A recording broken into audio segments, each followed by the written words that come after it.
Model pendekatan pembelajaran.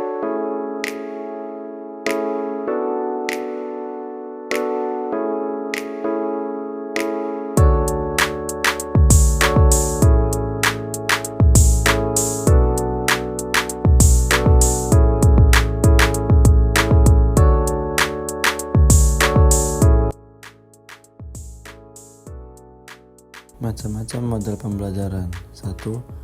Model pembelajaran berbasis proyek. Model pembelajaran berbasis proyek, project-based learning, adalah model pembelajaran yang melibatkan siswa secara langsung dalam proses pembelajaran melalui kegiatan penelitian untuk menyelesaikan suatu proyek atau masalah. 2. Model pembelajaran langsung. Pembelajaran langsung dapat didefinisikan sebagai model pembelajaran di mana guru mentransformasikan informasi secara langsung kepada peserta didik. Pembelajaran berorientasi pada tujuan dan distrukturkan oleh guru. Kemudian yang ketiga adalah model pembelajaran inquiry. Model pembelajaran inquiry adalah rangkaian kegiatan pembelajaran yang menekankan kepada proses berpikir secara kritis dan analisis untuk mencari dan menemukan jawaban dari suatu masalah.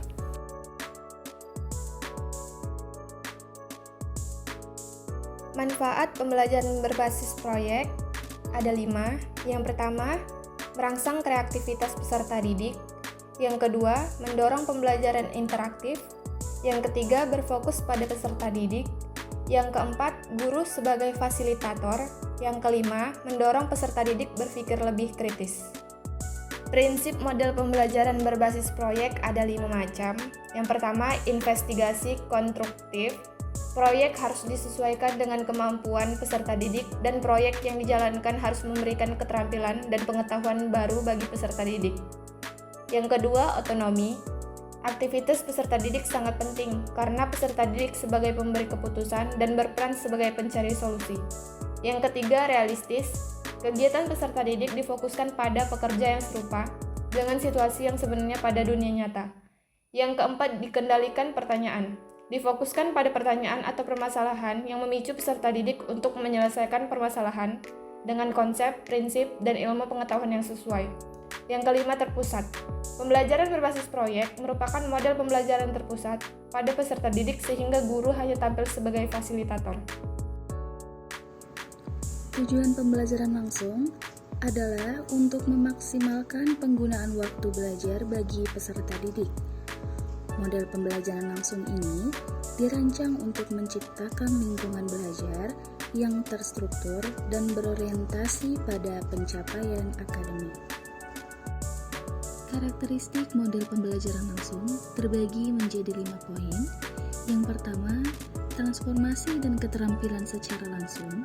Yang kedua, pembelajaran yang berorientasi pada tujuan tertentu.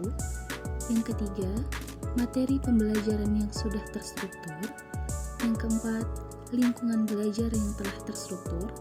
Dan yang kelima, distruktur oleh guru.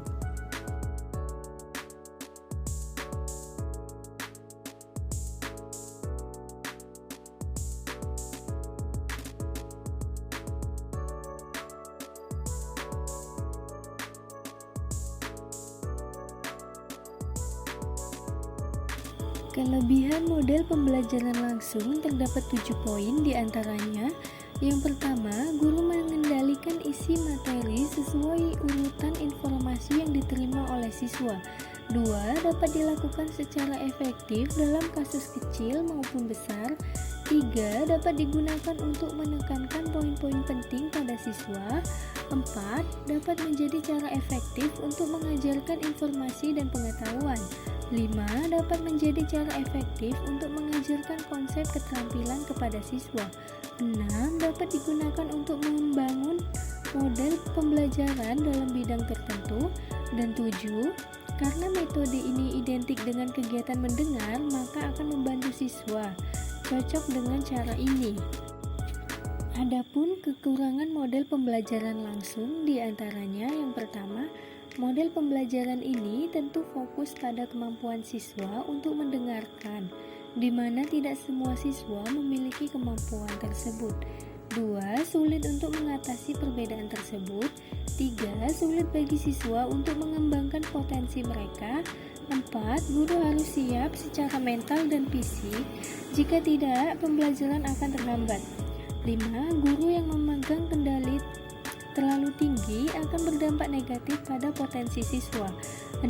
Model pembelajaran ini bisa dikatakan beresiko karena guru dapat kehilangan perhatian dari siswa. Dan 7.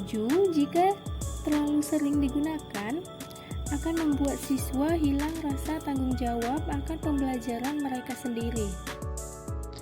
Model dan prinsip pembelajaran inquiry berorientasi pada pengembangan intelektual.